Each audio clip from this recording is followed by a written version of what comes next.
সম্মানিত ভিউয়ার্স, আমি মুসা ভাই প্রতিদিনের মতো আজকেও আবার আশার ভিডিও নিয়ে আসলাম।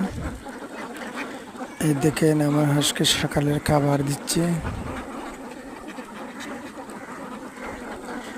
সকালের খাবার দেওয়ার পরে মাঠে নিয়ে যাব, তারপর আবার বিকেলে আরেকবার খাওয়াবো।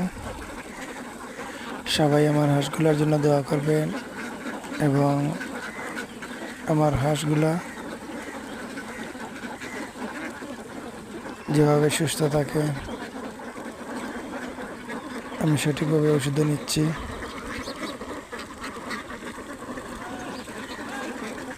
ভালো লাগলে ভিডিওটা আমার চ্যানেলটাকে সাবস্ক্রাইব করে অন্যজনকে দেখা